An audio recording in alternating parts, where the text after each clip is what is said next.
All right. Welcome back to Clarify. Boom, boom, boom. Happy to be here again and talking about our first song on the album, Morning Light. Morning Light. Which is sick.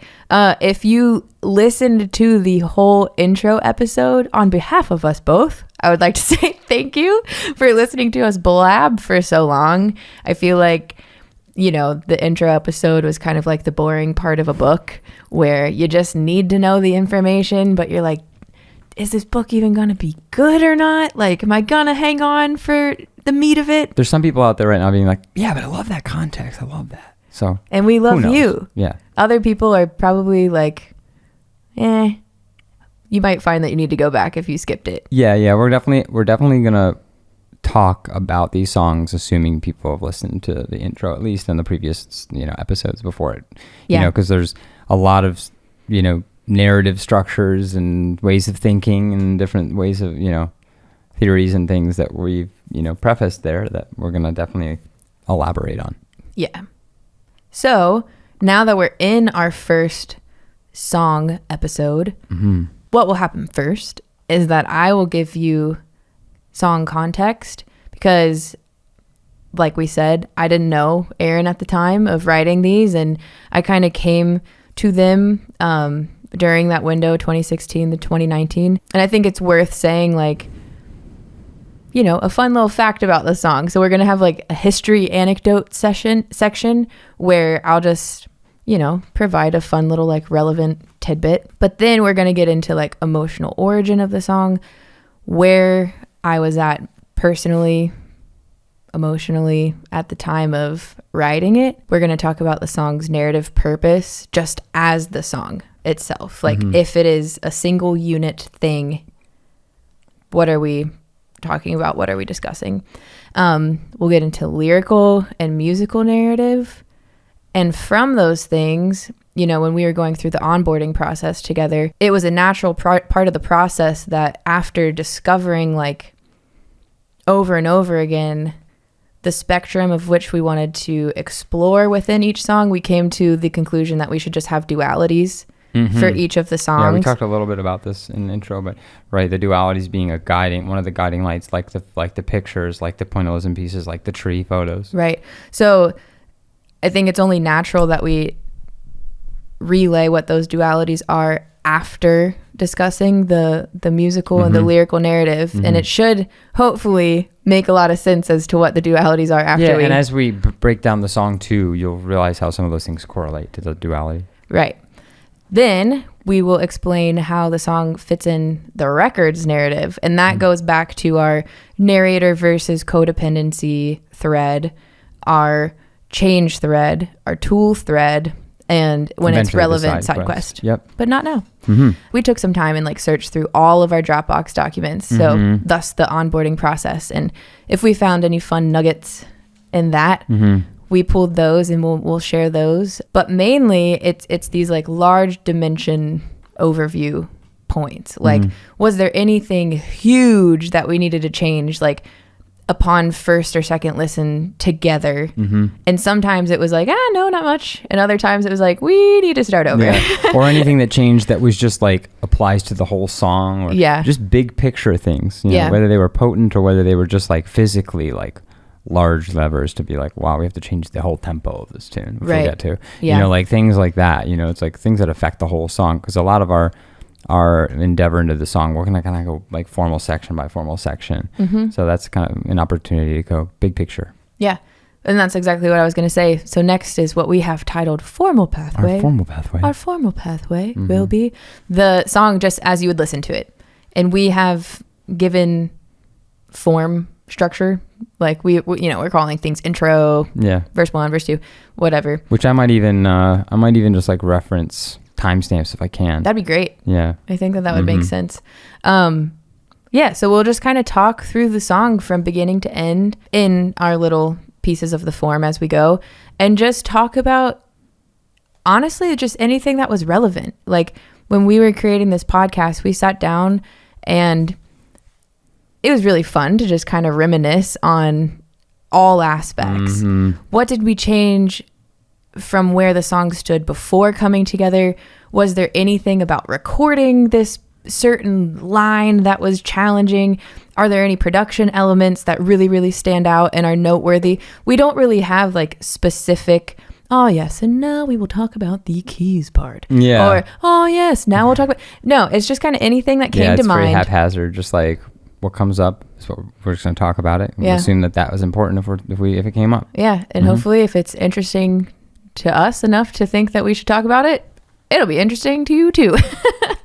So yeah, once we get to the end of each song or episode, we have a little section that we're calling takeaways, where, you know, again, zooming out from where we just were, talking about the different aspects of whether it be recording, composing, arranging, dealing with, whatever for the song. It's like these things came from just the process of going through. It's kind of like, you know, if the first intro episode was like, here's background and all this context and how we came together and like the onboarding and then what started the album on its path, and then the episode itself is about how that transitioned into making the song, and we talk about the sort of present tense of the song and where it exists and how it exists. The takeaways is kind of like, as we were producing this podcast, how we're looking back at that time and what we thought was important about maybe something we learned that was totally unrelated from just about production or about being an artist or about composition or about something, you know, they're just like, what's the point of all this? You know, it's like being an artist, we learn and we grow, and, you know, from working together, we kind of discover important things about, you know, the world of music and ourselves. And the takeaway section is kind of like, you know, what's the point of talking about all this? You know, maybe this is a reason. Maybe this is a reason. Yeah. Or just anything that we found relevant. It's just kind of like notable points, and they're open-ended. And again, we didn't box ourselves in to follow any sort of format. We just kind of came to them naturally. Yeah.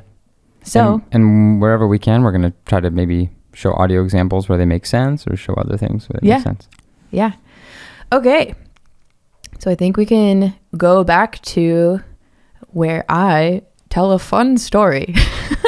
History time. History corner. History time with Cassidy. The thing that I remembered about this song, Morning Light, is that it was actually the second to last song that I wrote in regards to this album. The last of which being Clarity, which is the last track on the album. Last two songs you wrote were the first track and the last track. Right. It's wild. I kind of wonder though, like if authors, going back to our little book thing, if authors do stuff like that. Yeah, once you get into the meat of it, it's like, oh yeah.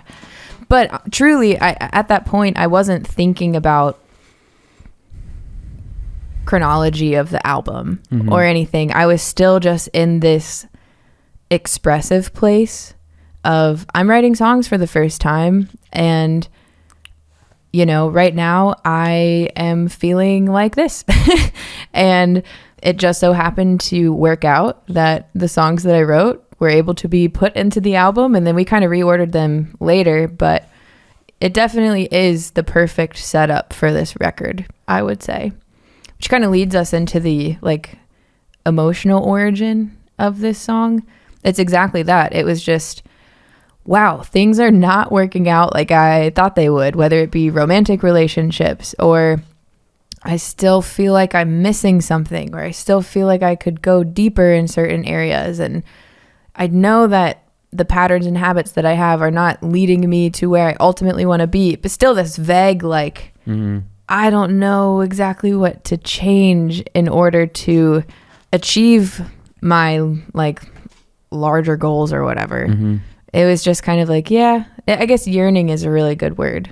Like yearning for positive change is the emotional origin. Yearning is big, yeah. Yeah. So the narrative, like if we're just looking at this song as a singular unit, I would say the narrative purpose is, you know, I know and want things to change and be better, but I'm not sure how to get there. You know, I think that's pretty clearly defined in the lyrical narrative, but also because the lyrics are pretty straight up. Yeah, like the title of the song is Morning Light. It's very metaphorical for something, you know, a new day. It's almost cliche. Like I've gotten that feedback from a friend. Like, are you sure you want to name it Morning Light? Like that's pretty like on the nose and almost like cheesy and overdone. Well, that is really important in the context of the greater record when we think about salience. Like cliche is a peak of familiarity. So we can use cliche to contradict deception and create salience. If you have a lot of deception, which this record is very dense, right? Let's preface it with some really straightforward cliche metaphor. So that way people are like, oh, I get this. So that way when they don't get it, there's some sense of balance. Yeah. Salience. Yeah. I mean, Morning Light, that's the second and third word of the song. Yeah. No, third and fourth. Yeah. I can count. But also it's really it's really like the first important, like deeper word. Like what is it? Yeah. What's the actual line? In the morning light. In the. Yeah. Like that doesn't matter. Blip, blip. In the morning light. Like that's the focus of the line. Do you want to maybe play? Yeah.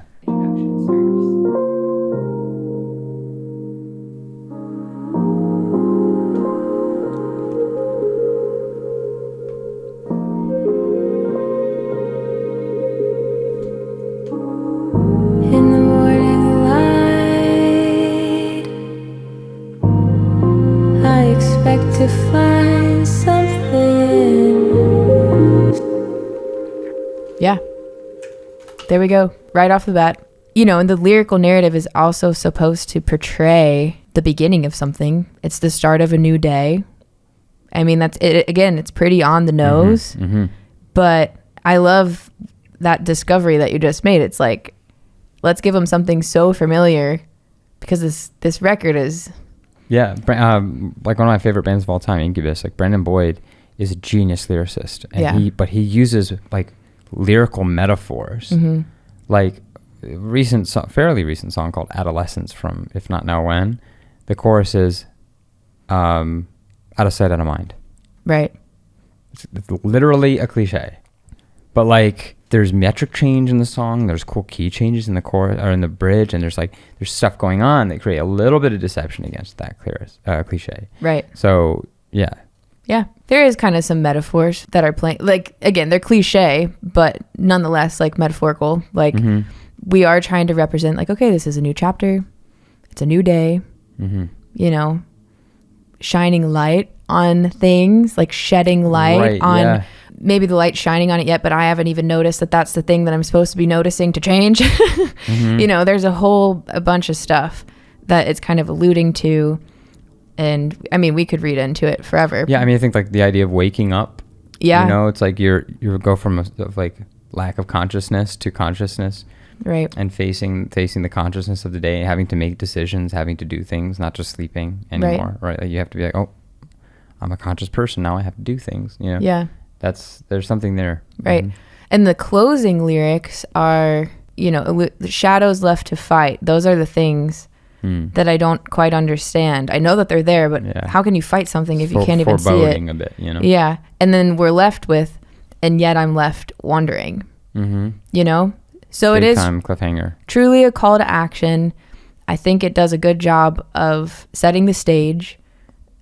And I think it does a good job of conveying this like yearning. So then with the musical narrative, I wanted it to also be like a call to action. I wanted there to be something about the music that sounded like you're waking up. There's, you know, where am I? What is this world? Okay, things start to kind of... The sun shining through the blinds and the dust being lit up by its sun rays. You know? Start with your eyes closed. And we'll get to this more later. Right, yep. We'll get to this more later. But we're kind of giving stuff away right now. But yeah, like either way, it should achieve this call to actionness and anticipation, which anticipation is a big word for this because per the intro episode we talked about how I created those pointillism pieces that go along with every song, and the way that I did that was by funneling the song into a keyword. Anticipation is the keyword for Morning Light, so it's represented in that image of the rope that's just about to break. And I think that's a perfect image still to represent that idea, because there's a world in which that rope never breaks. There's a world in which that rope breaks 3 seconds from now, but there's suspense. Yeah. What's going to happen? I don't know. And when, yeah. Yeah. So I wanted that to be portrayed with the music, and also for the music to be like gentle enough and welcoming enough that it sounds like it's already a piece of you. It's your small little inner voice tugging on you, being like, hey, I think it's time. Pay attention to me. Yeah. I'm here. Because maybe it's been there and it's been trying. Maybe it's been, maybe your small voice has been like too rough. Like we all talk to each other, or I at least talk to myself like, just do it, you stupid asshole. We can be very unkind to ourselves, like our inner dialogue. And that's not helpful. That doesn't make me want to do anything. It should be this like nice, sweet, soft voice that you want to pay attention to. And I think that we did a good job doing that. So after kind of looking at the lyrical and musical narrative, when we came together is when we discussed all of this stuff that was already there from onboarding and just, the history of everything. And we came to the duality to represent the song. And for this one, we have uneasiness versus complacency, which I just think that that's so perfect because everybody experiences that duality anytime change is either happening or you're thinking about it. Like, imagine you haven't been working out for a while and you want to start going to the gym. Immediately, uneasiness versus complacency. It's like, ooh, I want to do that. I don't love that I've been a slug lately. I want to be healthier. But then it's like, ooh, but that sounds terrible. Yeah. To wake up earlier or to exert that energy or to just reschedule your day. Everybody. Complacency can be safe and when you take risk, risk creates uneasiness. Yeah. Yeah. So that's where we got the duality. So now I think we should just dig into the song. As far as like the onboarding stuff before we started really working on the song, the only substantial thing that that I think kind of really held itself from that is this meditative state that the song creates. And we were just talking about that with the lyrical narrative and the musical narrative, is that like the song needs to feel like it's this very, you were talking about a prayer earlier, it's just this very much like, solidified, like singular kind of entity in a large sense. Towards the end, it kind of opens up. So as we get talking through this, well, I think we discovered that we successfully kind of achieved that in some ways. It does grow, but it does have this peace to it, this peacefulness. Right. And even a funny thought experiment would be like loopability. Right. It's such a gentle opening, and we do such a good job of just setting down the listener at the end of it. Calm. It could almost pick up and end and pick up and end if someone is meditating, like kind of in this like cycle. White waves, yeah. Yeah. So yeah, I agree. So the first big thing when I got this song from Cass was the tempo. The tempo. Felt way too fast, I think, right? I think it was too fast. It was way too fast. Right? And it I'm really big on like songs being the right tempo, And like who is it? There's a YouTuber named Adam Neely. Familiar with him? Yeah. He has this whole YouTube video on how like people really can't tell the difference between these small tempo increments. And like I totally disagree. Me and Ethan Yojevitz, who played bass on Moonlight, had a conversation about this. It was like, no, you can totally tell. I also small agree. Differences. You can really feel it. I think human beings have the ability to really, pick up on those nuances. So this was a bigger tempo shift, and I think for how meditative and for the again all these kind of aesthetic things that preface it because of the importance of the narrative, it really needed to be slower, needed to breathe more. The lines needed to take more time. We needed more time to sit in it. It needed to be a little longer. Yeah. Like the tempo needed to be slower. So should we play them the old version? I would love to do that. Let's see that. It's probably interesting for you guys to hear. We talk so much about the older versions, pre-Aaron. We can say BA and... Huh? We can say BA and AA. Before Aaron and after Aaron. Aaron.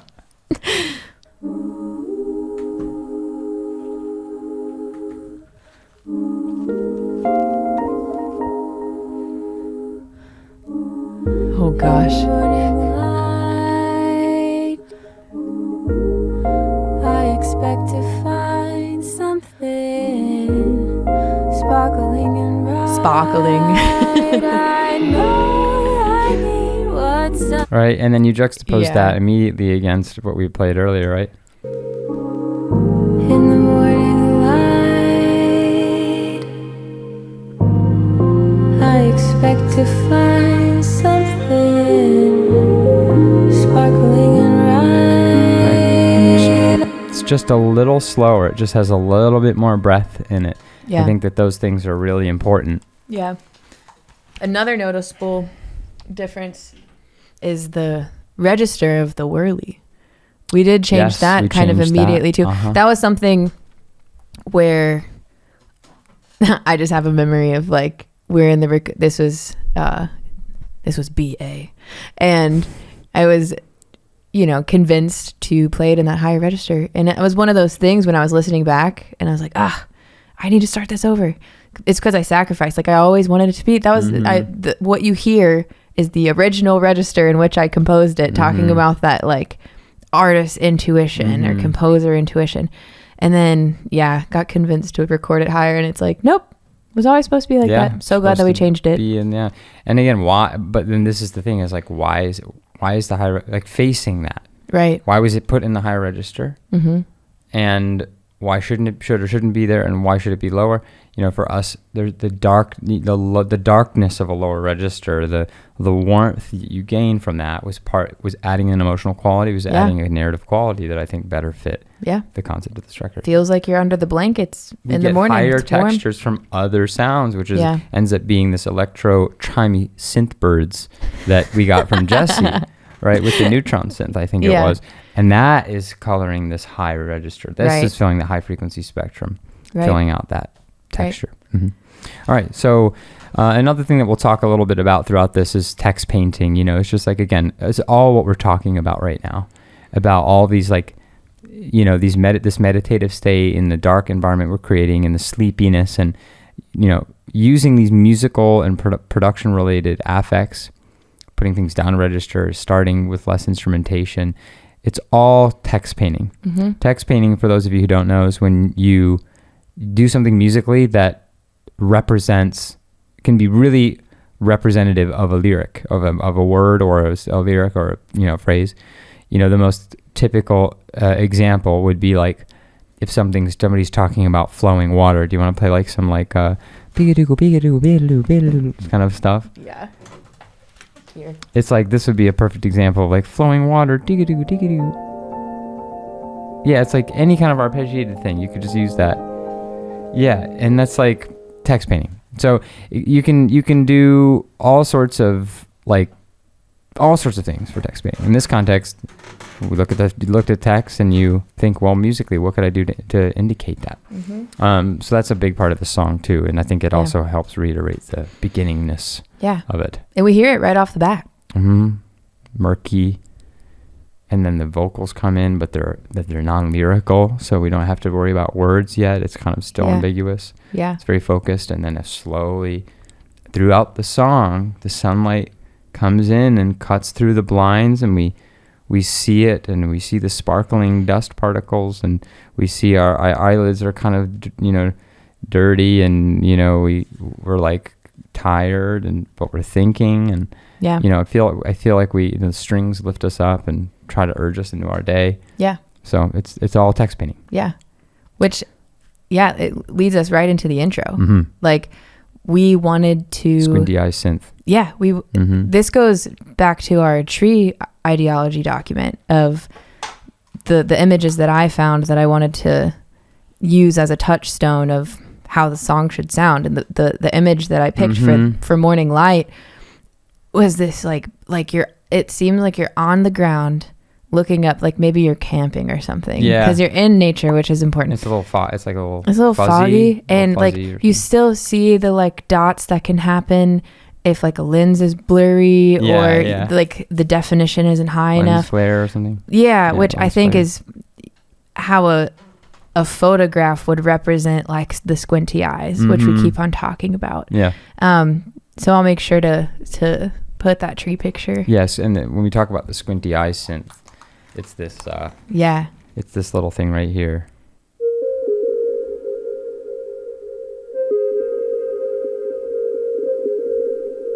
And eventually it opens up kind of.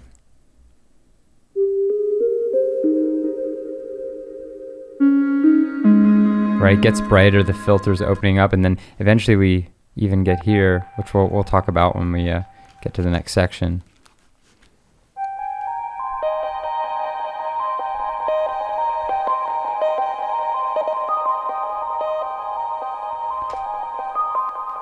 Right, so that's what we call that, the squinty eye synth.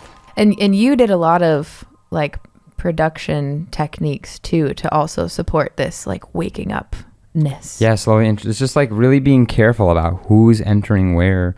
You know, we've got Rhodes coming in, and we've got vocals, background vocals coming in, and then the bass comes in with the lead vocal, but it's a little bit more subtle. And that's after the chimey birds come in and the squinty eye synth, right, whatever that is. And then strings don't come in until a little after that. And everyone's kind of just like gradually coming in, just like stimulation, like one after another in some way. So yeah.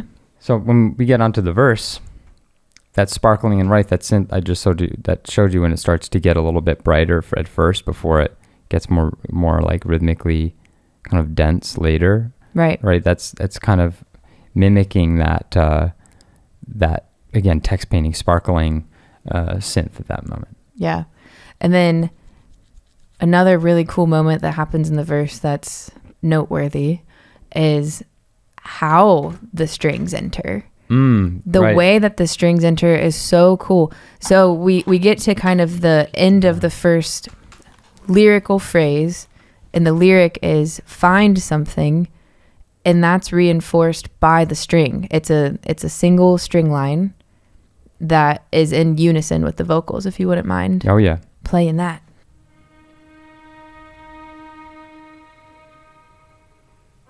In the morning light, I expect to find something sparkling and right.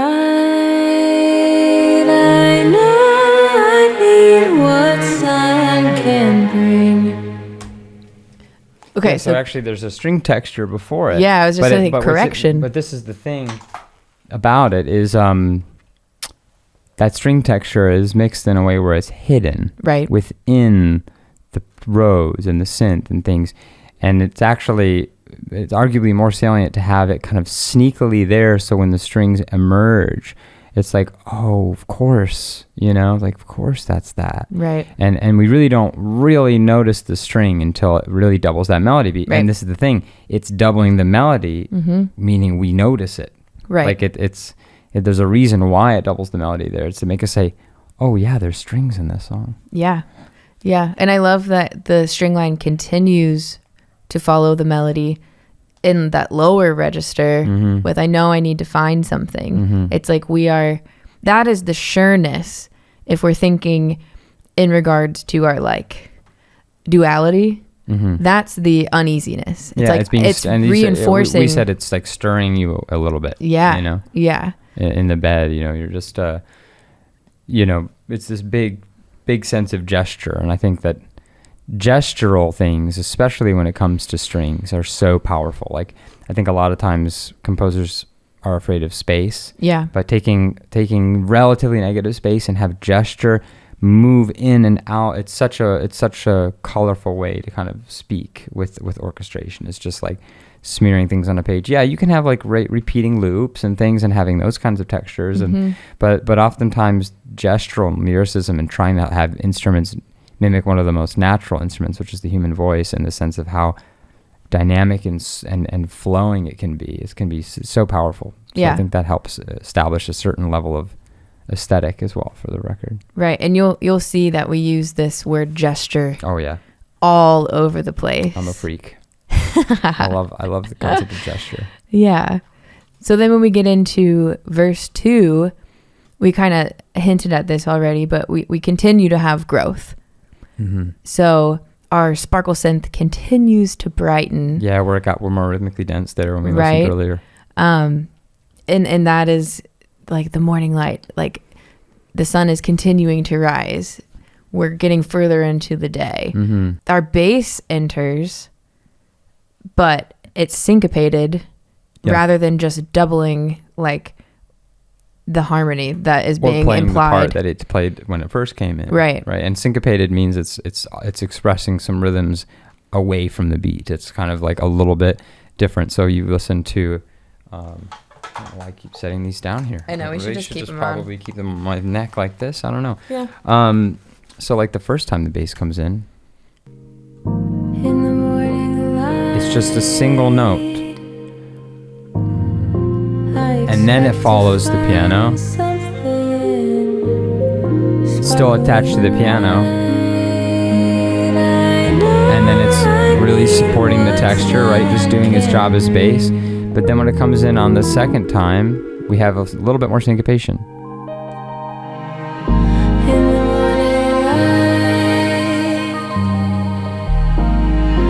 I will have the sight to see, shadows left to fight, and yet I am left wondering. Okay, so yeah, you can see it's like it's having more to say. It doesn't grab onto the piano the second time. It waits until the third time.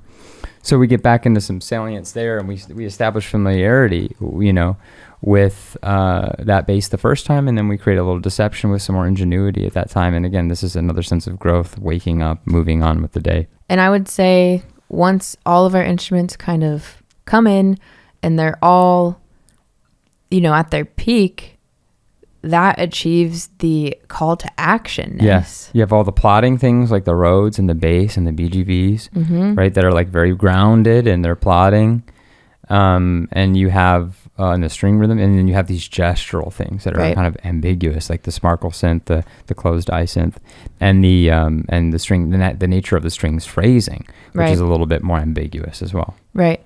And I think it's important to have that contrast because, you and I have talked a lot about the quality of intro songness. And at this point, I think we have used ness a lot. So I think we need to just disclose to our good friends that Aaron and I both believe that we should just be able to add ness to the end of any word when it is appropriate to convey the idea that you're trying to convey. Yeah. Because what is language anyway? I know, right? A vessel of communication. Yeah. Yeah. Yeah.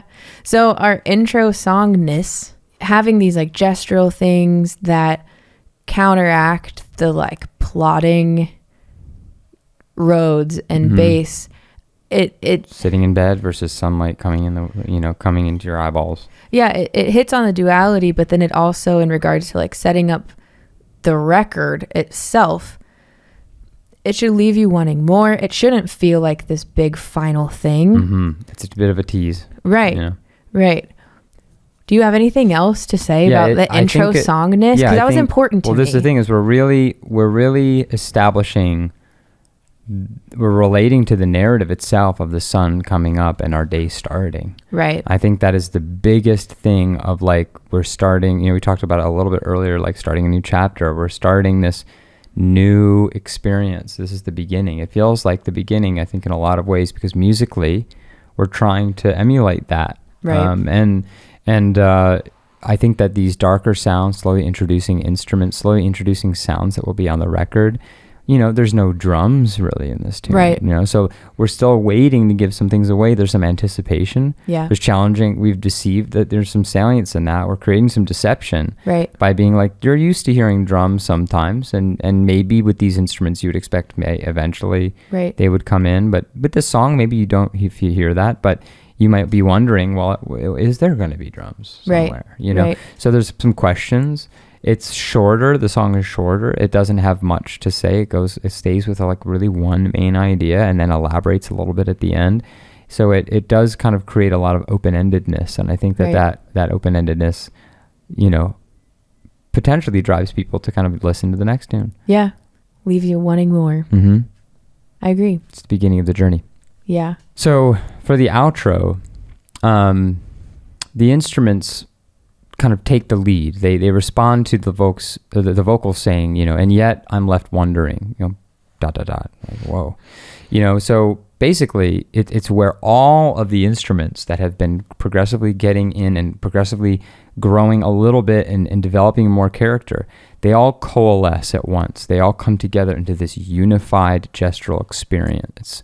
The synth arrival right as this is kind of happening, as the instruments are coalescing, the synth jumps up to this high point that is maybe somewhat comfortable and positive. Right. And then they coalesce even more and they realize, their characters a bit more, and they land in this arrival point that happens around, 1:15, 1:16 or so, where it gets dark, and then it's kind of this, whoa, like maybe there's something else here. Again, that's the uneasiness against maybe what was the happiness, but the false sense of complacency and comfort that existed there. Right. So, again, the instruments are coalescing, the orchestration and dynamics are growing, and the production is growing. There's more elements. Higher frequencies are being let back into the picture. Right. Pan imaging is opening up and widening a bit. Right. Things are growing in all senses, vertically, dynamically in that sense. When I say vertically, width-wise with those things, and orchestrationally vertically as well, and frequency-wise vertically. So a lot of those things are coming together in sort of their most extreme version so we feel the true sense of that against this introductory focused like keys,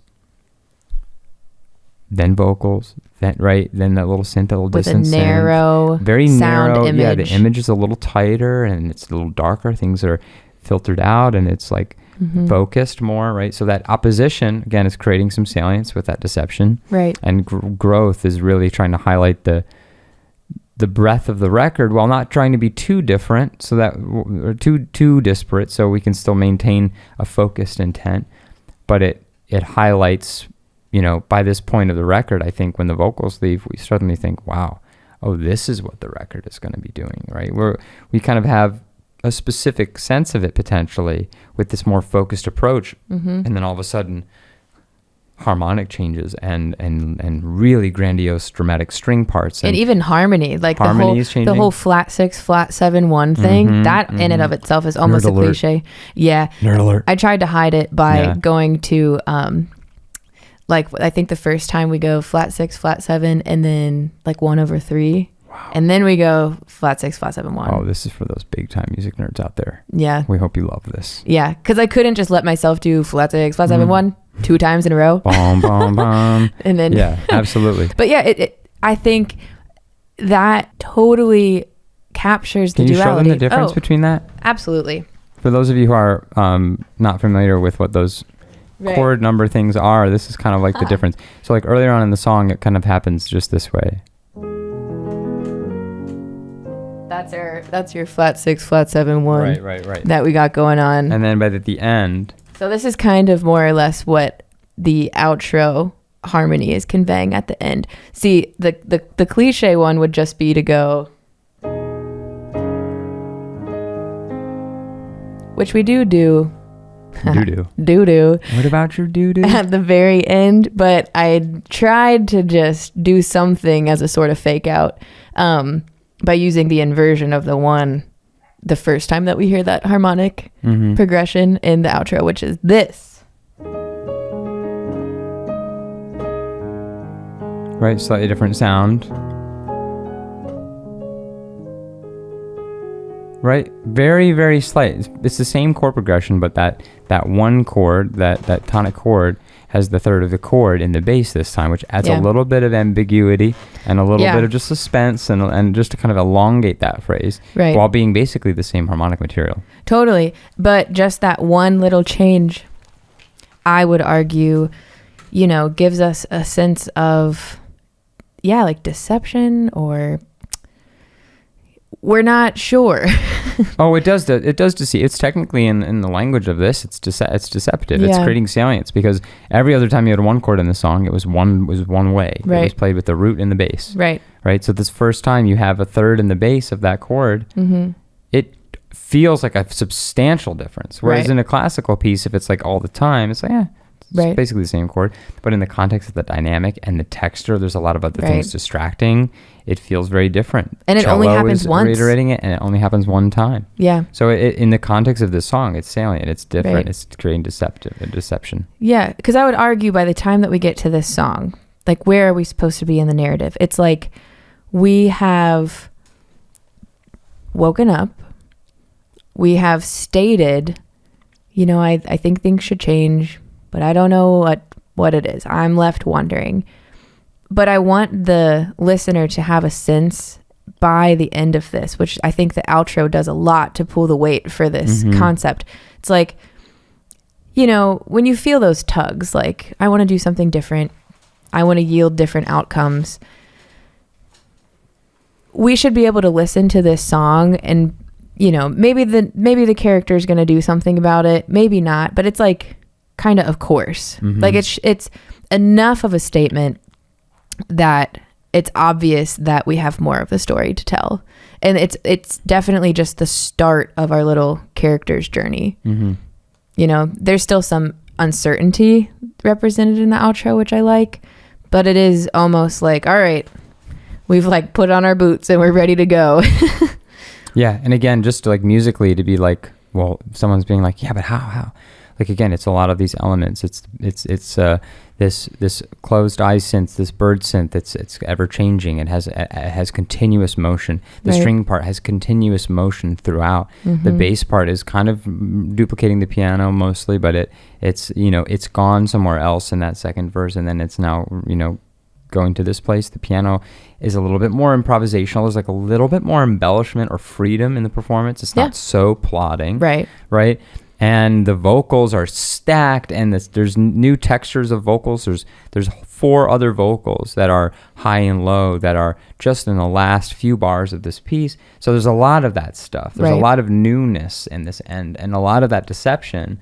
If it doesn't create balance and salience against the familiarity that's happened so far, then it's creating an imbalance that will create potentially almost like intentionally a lack of salience that we need to go to the next song to feel that resolution and that sense of balance back into the center line of salience. Especially when you take in consideration how short the song is, Especially how short it is, yeah.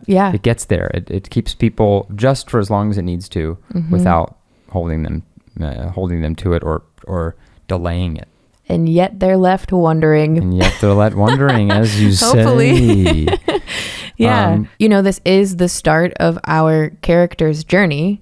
So it should be open-ended, yet at the same time, we can be pretty sure that you can't just have these feelings and do nothing about it. Yes, 100%. That the character needs to know something has to change to be... The character, the character doesn't know that change needs to happen, but they can have an instinct that something is next, something is coming, something is, and Speck of Dust is where some of that will be explored. Right. A consciousness. Yeah. It's like if you have such a strong intuition, there's a sense of, if I ignore it, I'm settling. Even if you don't know what you're settling for or missing out on, it's a strong enough feeling that if ignored, that you're kind of messing up. Yeah. Which was true. It was true for me. That's kind of like a pretty good, breakdown of just like the song proper. Right. So I think we should relate it back to the bigger scope of the record and how it really sits in. Again, we've talked about the intro songness and what it's really setting up. Yeah. But in the narratives that we spoke about in the intro, narrator versus codependency thread, the change thread, and the tool thread. Absolutely. I think we had talked about those. So it should be hopefully obvious, but if we're thinking about our narrator versus codependency thread, narrator is unaware of codependency. Narrator has the tug that we keep talking about, this yearning. of something needs to change, but has absolutely not a clue that it's codependency. That's what's tugging them. Mm-hmm. Absolutely. Could be anything else. Mm-hmm. Has no clue. Mm-hmm. So, in the subconscious, codependency is existing. Yeah. It's fully infiltrated. Mm-hmm. Narrator is almost like stealth mode for sure. like a codependency puppet. Yeah. And is operating. Ooh, yeah. And is operating Love stealth that. mode for sure.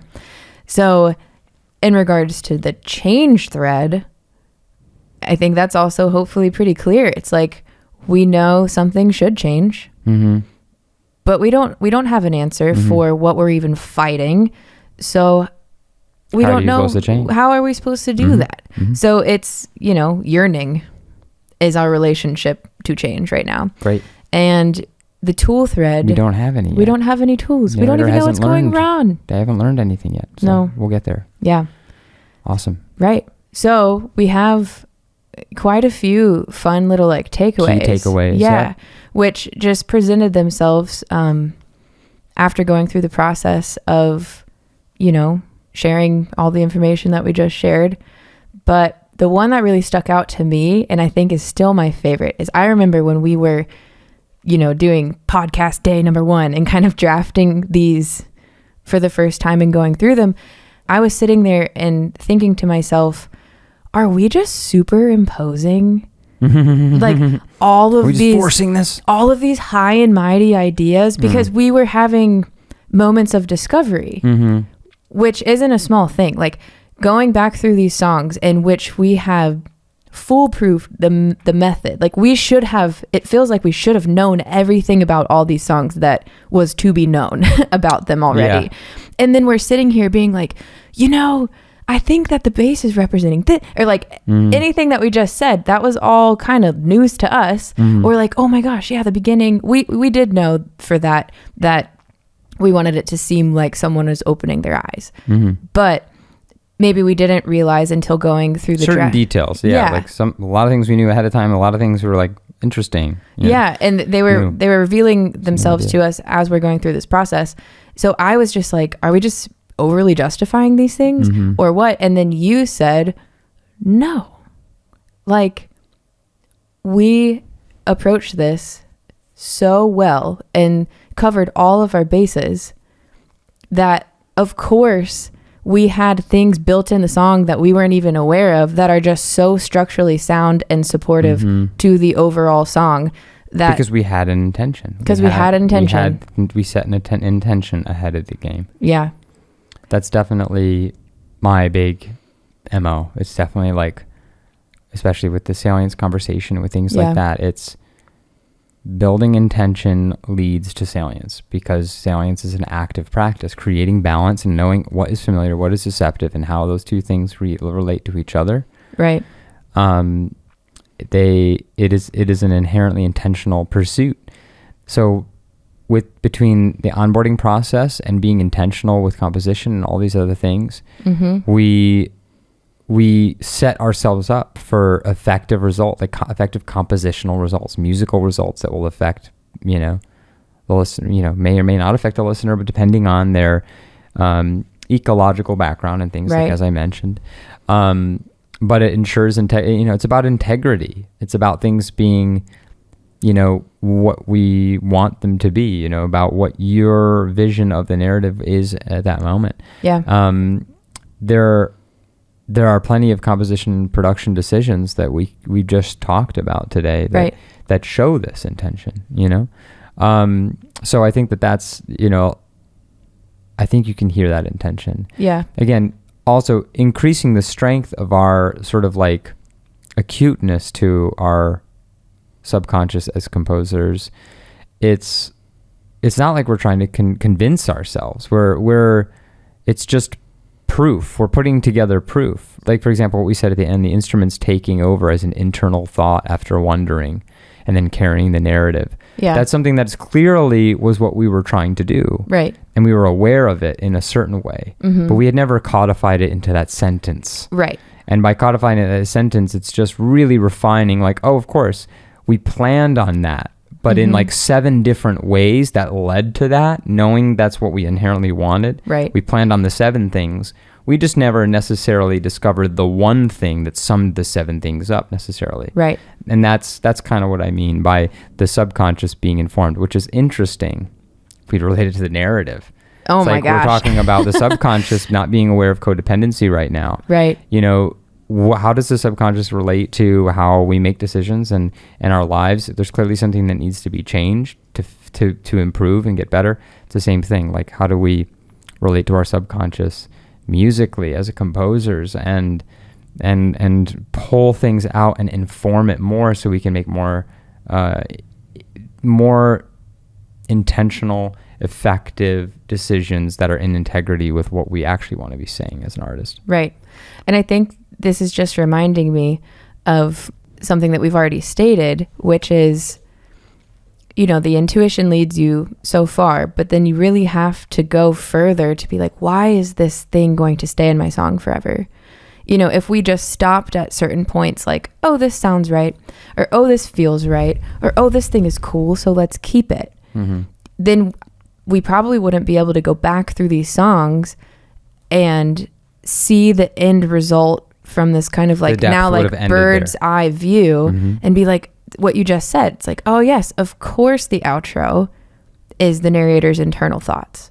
Of course. Mm-hmm. If we just were like, oh yeah, well those things, I don't think it would have happened. Yeah. It's kind of like psychologically, it's like, makes me think of somebody just being like, yeah, my life's fine.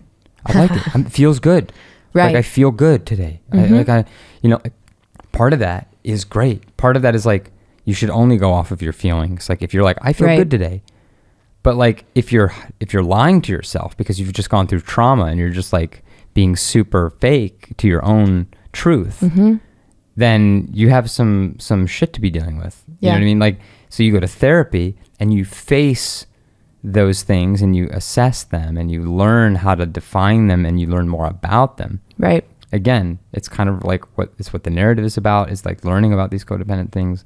There's just, it's hard for me to ever, I'm always curious to hear arguments that like being intentional is worse. Right. Right. Which I'm sure there's great reasons. I'm just like, it always feels to me that like being intentional yields a positive result. Absolutely. You know, I mean, there's obviously, you could be like, if you're intentionally trying to murder somebody, it's like, obviously not that. Like, I mean, you know, intention and positive light yields results that are potent. Yeah. Yeah. So.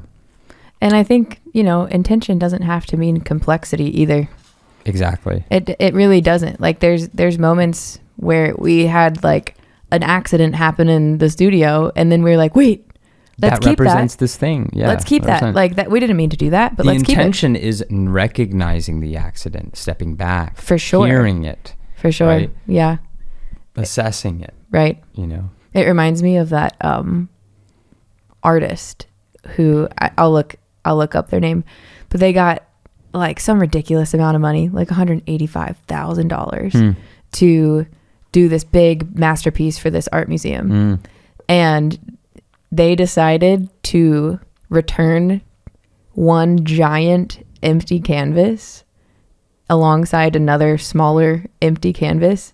And then they titled it, Take the Money and Run. Isn't that sick? Wow.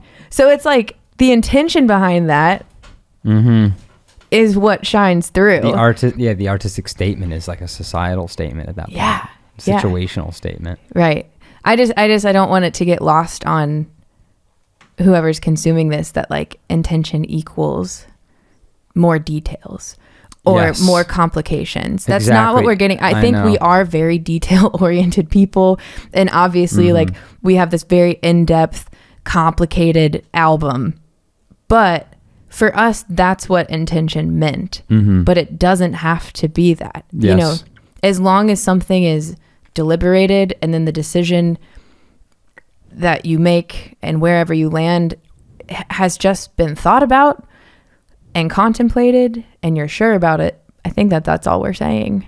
Yeah, there's a reason why The Lord of the Rings and 3 extended versions of like almost 4 hours each is one kind of movie experience. Right. And a rom-com that's like an hour and 25 minutes is a different movie experience. Versus like a 15-minute like animated short film. Yeah, exactly. Like there's a reason why those are all different experiences, and they all can have the same amount of intention and care put into them. Absolutely. And be valid. Yeah. You know, so we just happen to be making a more Lord of the Rings-esque thing. You know, we're talking about side quests, we're talking about all these narrative threads.